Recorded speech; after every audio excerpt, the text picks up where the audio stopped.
So today we are going to speak about smart villages, about innovation, and this is the introductory session that will last, I guess, till 12 or 12:30, depending on the group activities, group energy, and also the question and answers. But just know that this is introductory and we'll continue to unfold to develop this idea further during the day today. So the session objective for this is based on the information our participants will compare characteristics of approach to development with the approach of smartness, okay? Do you have questions, guys, so far? Do you have any suggestions? Okay, when I was hearing you speaking and introducing your organizations, and honestly, I did a little bit of research before even joining to this meeting, and I noticed that everyone is working in the development field. And when you were mentioning about the 5 words and symbols about your organization, yeah, you proved that you're working in development. And development is a huge concept. But we'll try to start from there to understand what is development and what type of developments they are and how smart village concept fits into that development, okay? So because we all have our own concepts of what development means, saying that there are diverse development approaches and we all need to understand and appreciate in any development field that people are working in.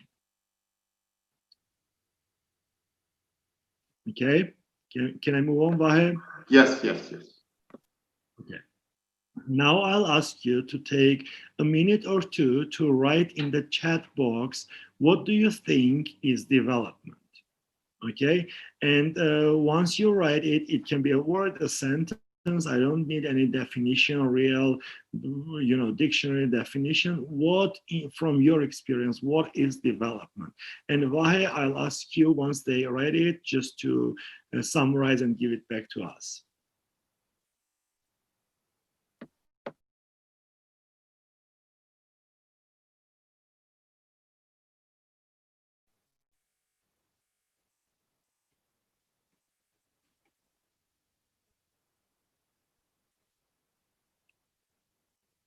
Do we have answers yet? Yes, we have moving forward. We have development is a process that creates growth. We have transformation. And yes, that is it for now. Maybe other participants are writing in now. Good. Thank you very much. These are really great keywords that define development, growth, moving forward, and transformation. And these are the things that we will also need, we will also see during the presentation and the day when we are talking about smart village concept. So on my presentation, you can see a Chinese proverb. Do you see it, guys? Yes, and also Angelica. So just it says if you are. Sorry, just Angelica wrote also development is learning and doing something little by little, getting to the level that has never been before. And yes, we can see the Chinese proverb and also the... Okay, great, Angelica. Thank you for sharing. Yes, this is really a learning process. There is never a period, a stop, a full stop when you are doing development. I have been in development for about like 20 years, though I'm 24 years old. I'm joking.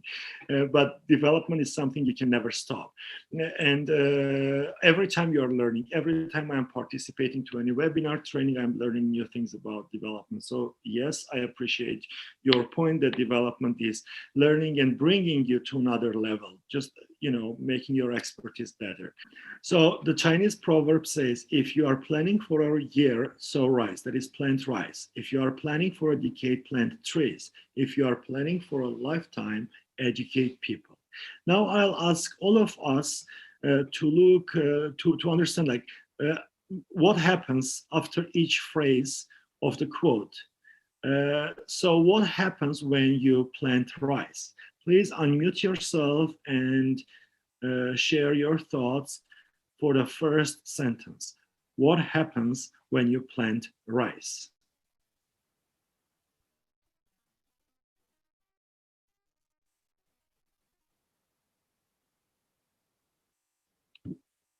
Any volunteer to answer what happens when you plant rice? Yes, when you plant you can rice, use chat box function as well. You work whole year to have rice at the end.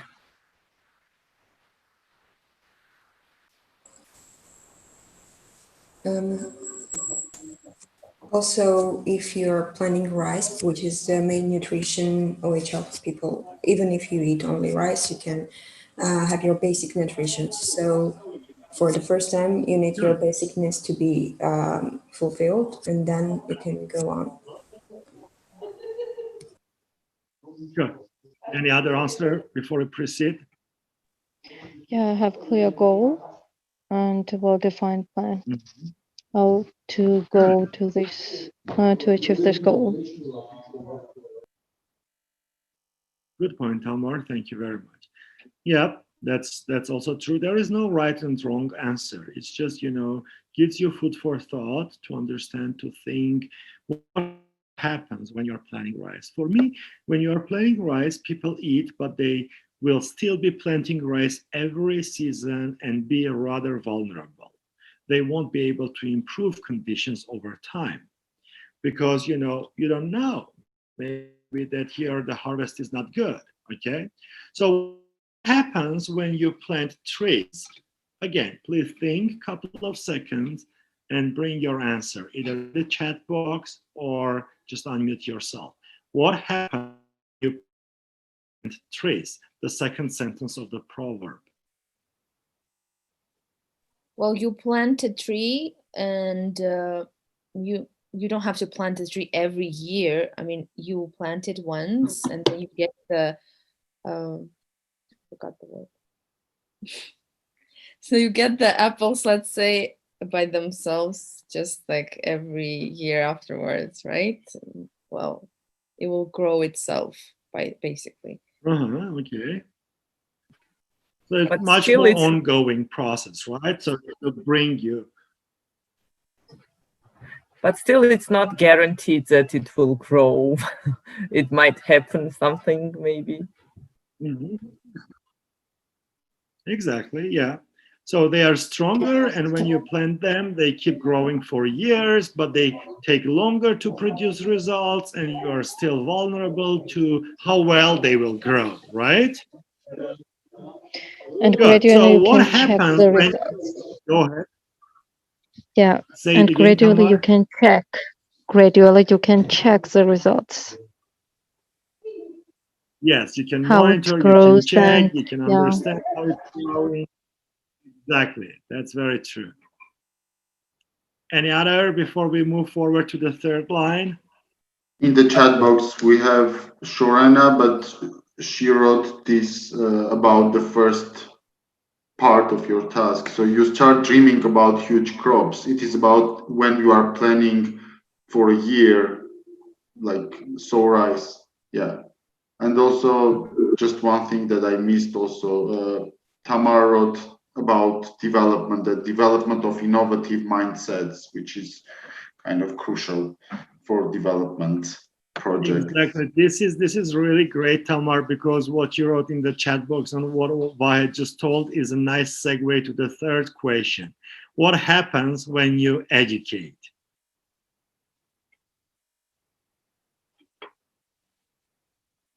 So we talked about what happens when you sow rice, and the sentence says if you are planning for a year, sow rice.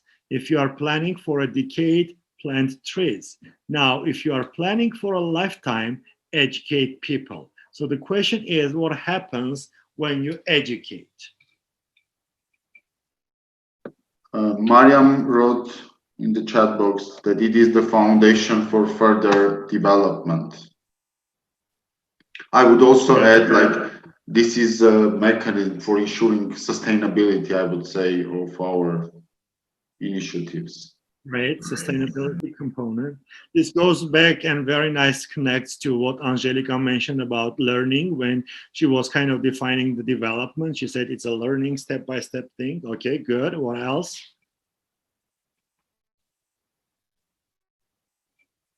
Okay, for me personally, you learn the skills to plant rice. You learn the skills to take care of trees, as you said.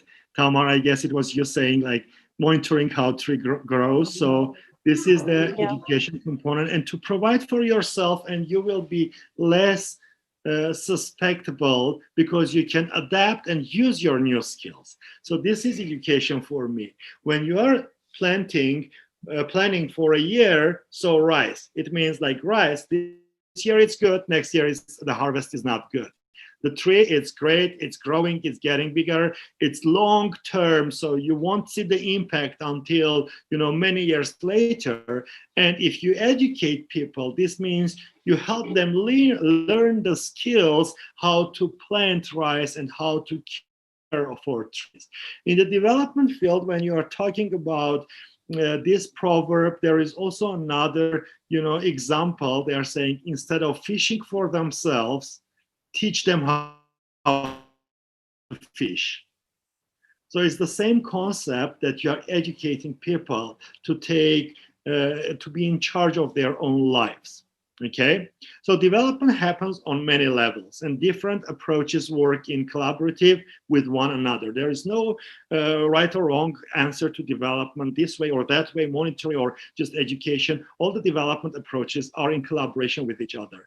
They are all complementary. Some organizations, and you can find your organization as well, focus on the basic needs and might help people plant rice, but that doesn't mean their philosophies are in conflict with the others who are not, you know, teaching them to plant rice or just, you know, giving them short solutions. It can be easier to focus on a short-term gains, though, than long-term solutions. So that's why sometimes the organizations are not focusing on bigger impact and they are giving them short-term solutions. They did a project 1 month, they see the result, that's it. There is not continuation, which is again development. It's fine, okay? There is no problem with that as well.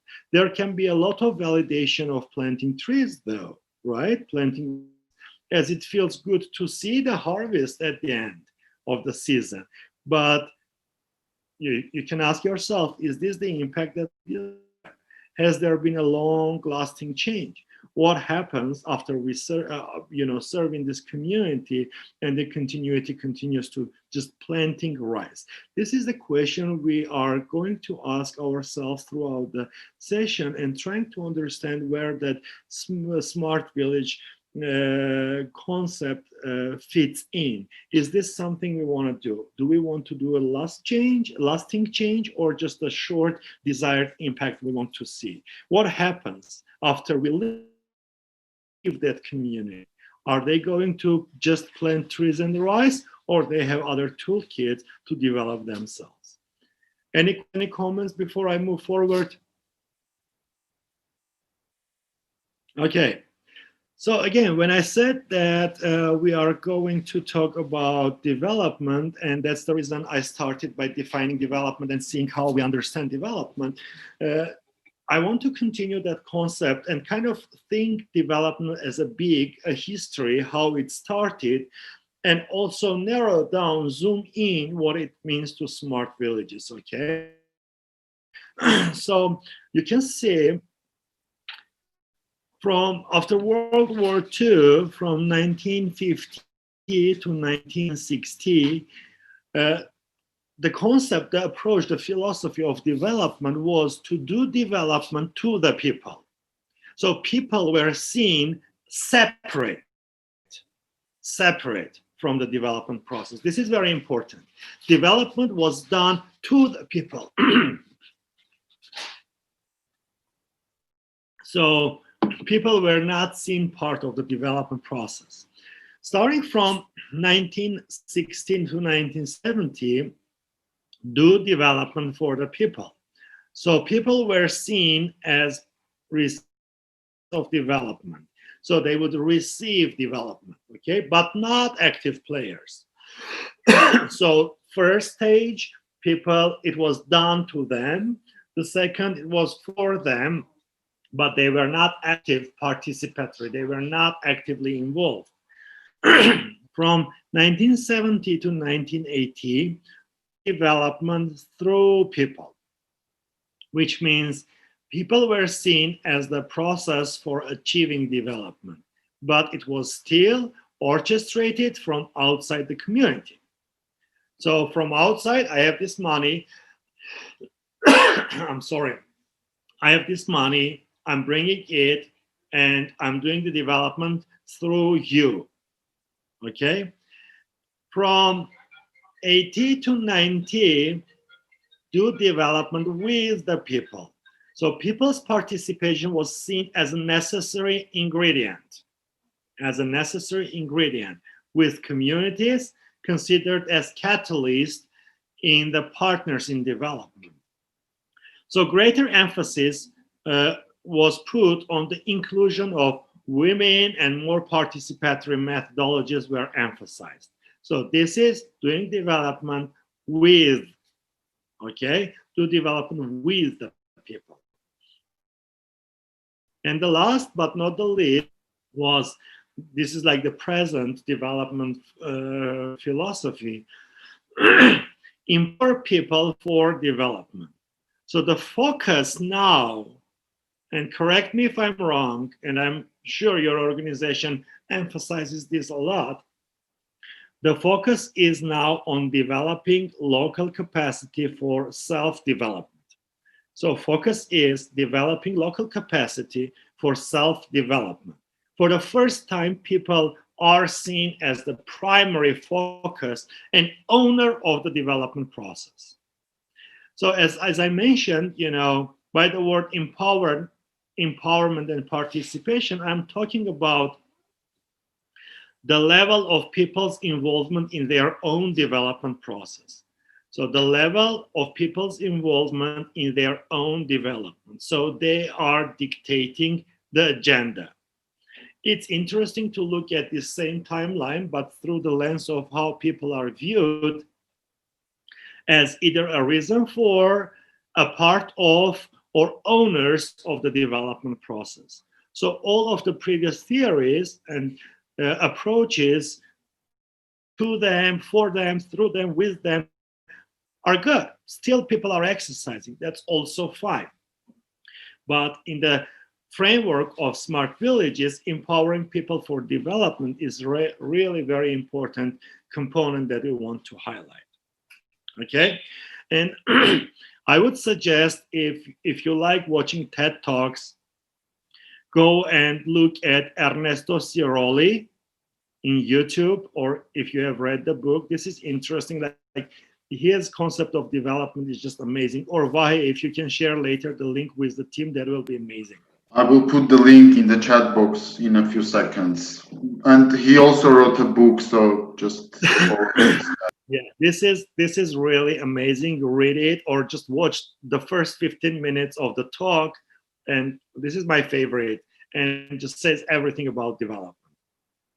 Now I'll ask you, because you see my throat starting, you know, early in the morning and lots of smoking, so I need some maybe 3 minutes break. That's why I'll give you opportunity to reflect on what we have done so far, about the rice thing, about the Chinese proverb, and also the history of people and development. I'll give you 3 minutes to unmute yourself and talk how this resonates with you, okay? Like, what did you take from this? Do you agree? What do you agree with? What you don't agree with? And then I'll continue about the approaches.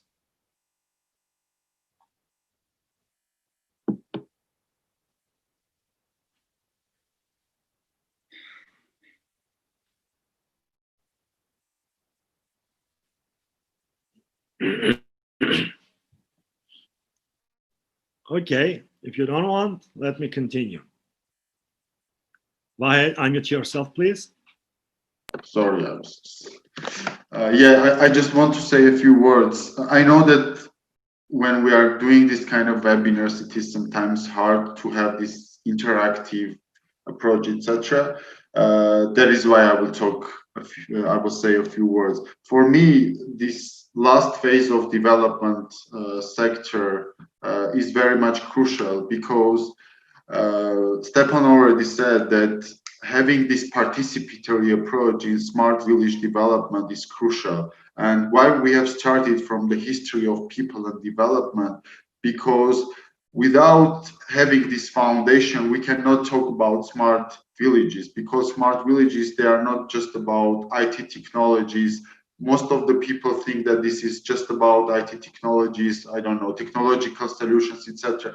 But it is simply about participation. It is simply about putting people in the center of every single process. It is not just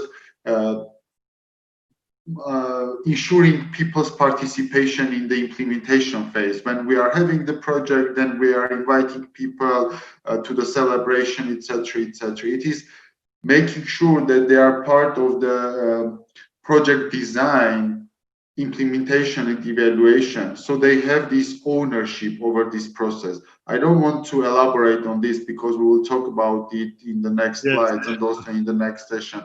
But for me, this is like crucial to have this participation. Yeah, thanks. That's why, again, if your organization or yourself are doing the other types of development, that's totally fine. It's in compliance with development concept, but empowering people for development is really very important. Okay, let's move on. When we are talking about development, we talk about 7 main approach. I mean, there are millions of approaches, but this is kind of what I find very important and useful when you are doing development, especially on a very small community level. So the first one is people to people, process product, bottom up, long-term vision, participatory and inclusive, capacity building, and sustainable. So when we are talking about people-centered approach, we focus on people, not things. Okay, again, what Wahed was mentioning, that the main, the center is the people. So we, in the people-centered approach of development, we are focusing on people, not things. And process equals product approach. So how we get from A to B is just as important as getting to B.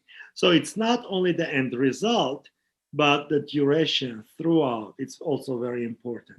As Tamar was mentioning about planting the trees, the continuation, how we cultivate, how we build, etc. It's as important as just getting the results, okay?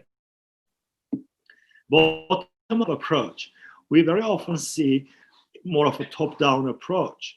But in development, especially in this context, people defining their own development agenda, which is called bottom-up approach in development field, is very important. When you are asking what you need, and when you listen to Ernesto Sciaroli's TED Talk that I was talking about, this is all about it. Just knowing that people define their own development agenda instead of someone from outside bringing and throwing it on them. Long-term vision. I guess, again, it was Tamar mentioning when we were talking about development and the proverbs. She was mentioning about the goals, having that goal. So this is it, okay? The long-term vision approach, no quick fixes or temporary solutions. If you're building a smart village, you can't expect like quick fixes. Everything, it's pieces of puzzle that you're putting together, but at the end, you want to have that impact that you have envisioned upfront, okay, for the end. And therefore, when you have the vision, it's very important going back and knowing that the process and product are very important. Not only the product itself as an end result, but how we get from A to B, how we get from process to product is very important in the development field. I'm sorry, but please, yeah, I have a question. Can you please explain more on this process product approach? I kind of like give an example or something because I can't understand it, I think. Okay, So process product approach, if putting it in a simple way, is that, for example, we are doing we are planting a tree. Let's bring the tree example, okay? We are planting the tree and we want to have the harvest, okay? We want to have annually 1 ton of apple, right? And from the planting to the last product result, I mean, to have the apples, we need to take very carefully and seriously the whole process. If we just plant without cultivating, without fertilizing, without growing, without, I don't know, millions type of things, we won't have the result that we want. So this is the main concept, that from starting a program, a project, to the end, we need to very carefully and understanding that from getting from the start to the end, the process is as important as just the end result. Could I be clear, Angelica? Yes, thank you. Okay, thank you. Yeah. Okay, next, number 6, I guess, is participatory and inclusive approach. This is, again, what Wahid mentioned, that everyone has a voice and owns the process, okay? So if you, again, guys, I swear, I'm going to refer to Ernesto Sirolli millions of times because he is just amazing. The same idea, once you start watching, you'll see how interesting it is. If you do not make your project, your smart village concept, participatory, and if you do not include, your approach is not inclusive, then you're losing it, okay? So if you fail to plan participatory approach, then you plan your failure. Everyone in your project has to have voice and own the process, okay? Even like if you have, you know, children at home, if you have friends, or in your own work, if you do not involve them in the process, they are not interested. Okay, I have my 2 kids, they are, you know, not big, like one is 10 years old, but when I'm doing something for them, I'm not doing for them. I'm involving them to the process so they own it. If, for example, I'm saying, hey, my daughter, come and sit, we are going to make an annual plan for yourself. It's not that I'm making an annual plan and saying, hey, this is your annual plan, go, and every time I'm going to check on your progress or the results. Saying, hey, what do you think? What do you need to do?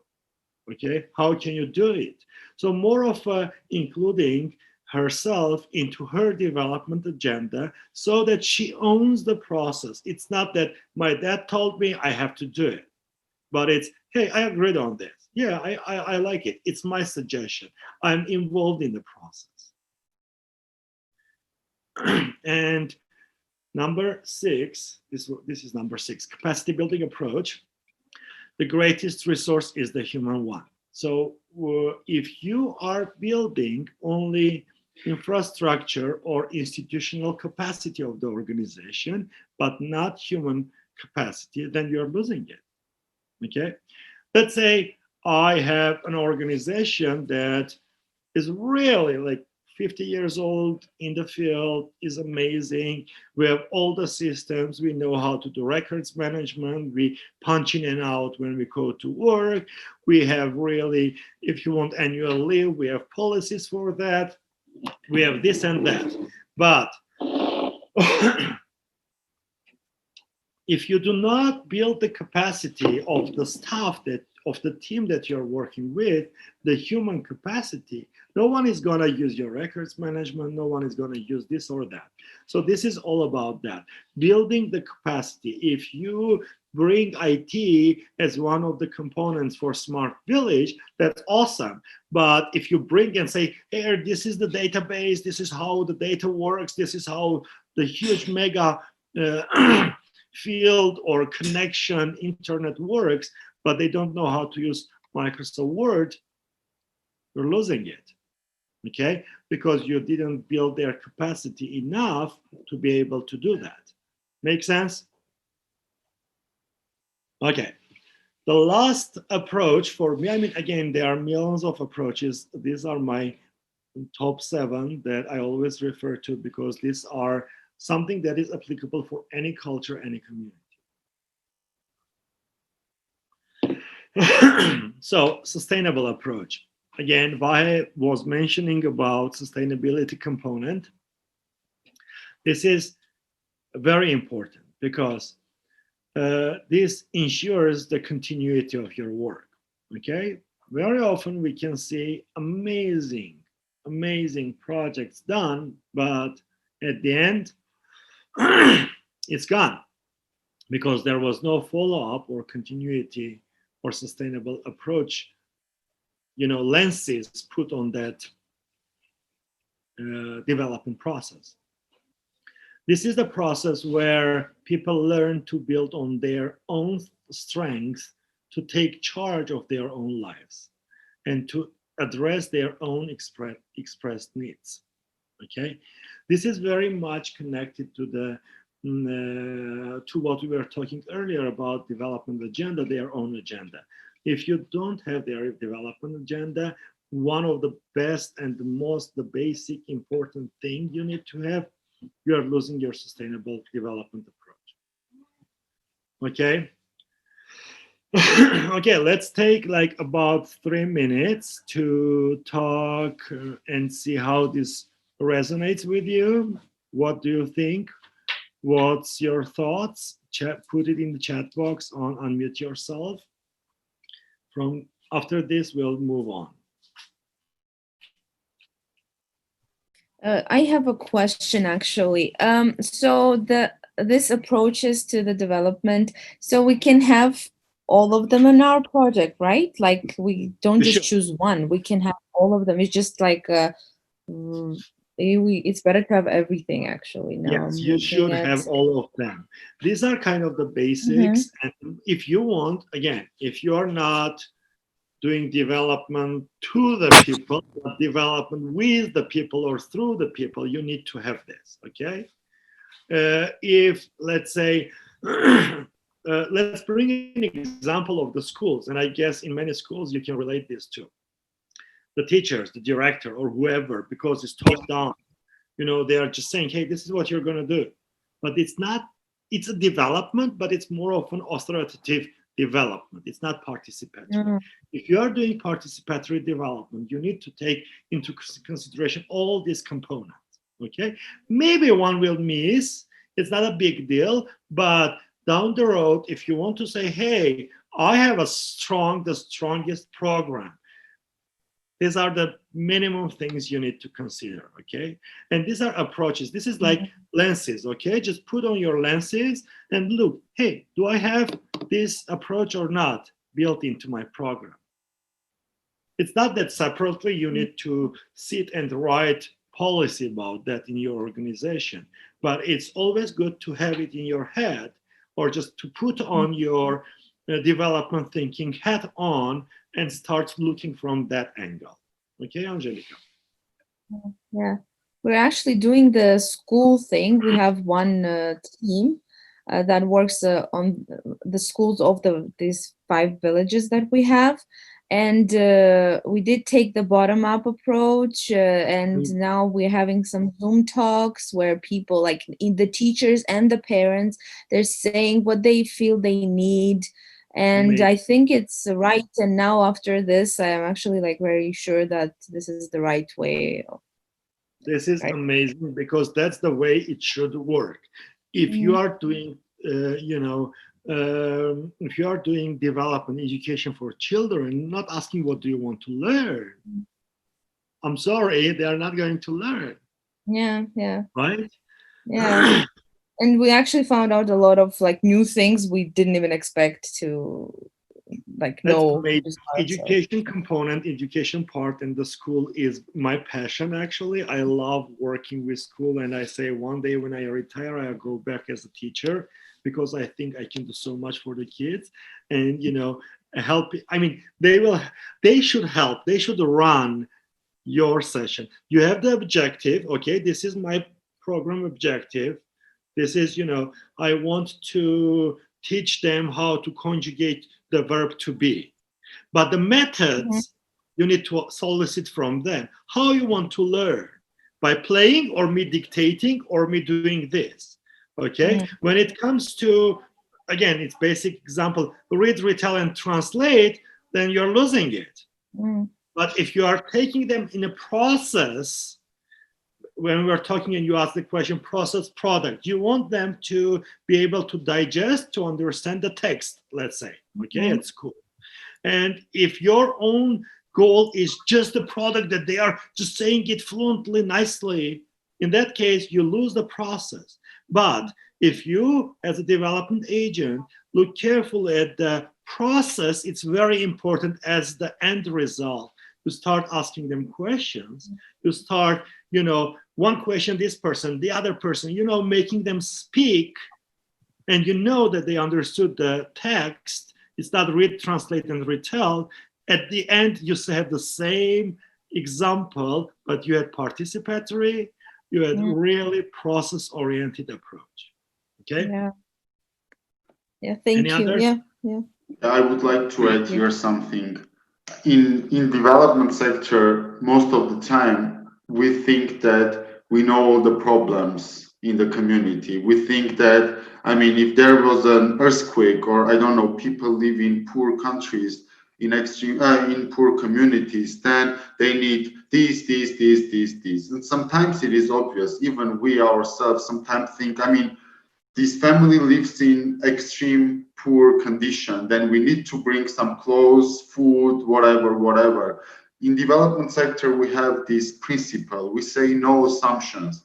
We just need to forget all our assumptions, what we think, our previous experience, because the extreme poor family in A community and in B community, their needs and their priorities can be completely different.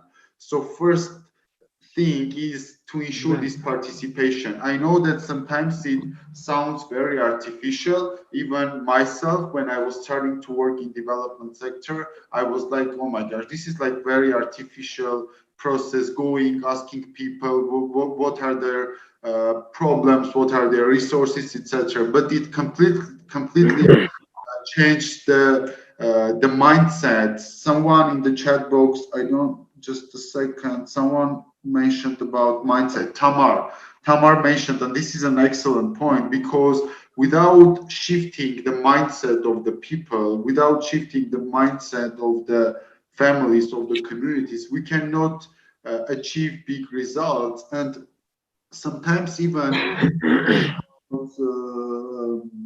Angelica's experience with these 5 villages, sometimes even like our assumptions can be correct. Like we know that these are top 5 problems that the school or the community is facing, but it is important to prioritize, to rank, and this ranking should be done by the community. Because in my experience, sometimes, for instance, we in one of my previous projects, we installed this street lighting system, and we thought that this is like the great thing because they need this, and they really needed this.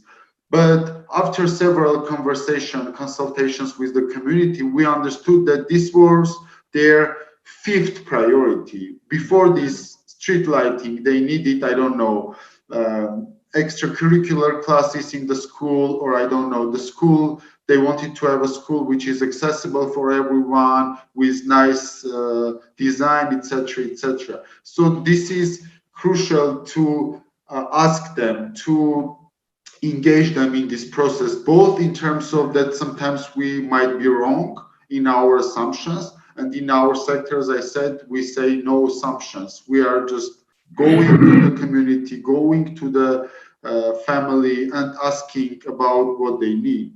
And I was talking about also our organization and the approach, ABCD approach. When you are going to the community and you are starting to ask what is your problem, or when you start to provide this humanitarian assistance like clothes, food, cash, etc., people start to think that someone from outside, I don't know, someone from Europe, someone from US should come and solve their problems. They don't think that they are the owners of this process. They can overcome their challenges. In Armenia, for instance, there was an earthquake in the second city, which is Gyumri, and 30 years has passed, and people still are looking for some humanitarian assistance and various packages, parcels, etc. And the main idea was that they, from the very beginning, they were getting this humanitarian assistance from various organizations. So it is very crucial to have this participatory approach. Again, going back to that history and people of development, so it's the same. It was done to them. Now it's time to take them into process. And I just want to bring the example again from Ernesto Siroli's book. He says, it's in the TED Talk as well, I guess. He says, we went to African community and we started, he is in Italian and from international aid. He says, we started planting potato there. And if the potato is like this size in Italy, in Africa, it's this size because it's, you know, it's fertile and etc., etc. So one day he said, we woke up and we saw all the ripe potatoes. Hippos came from the water and ate all the potatoes. We were panicking, what's going on? Why? And one of the community members said, yeah, hippos, they ate it. Why didn't tell you us? You never asked. It's the same, you never asked. So we do not ask and we start doing projects for them. That's why we fail, because sustainability and the ownership approach that I was talking in the approaches, 7 approaches, was missing.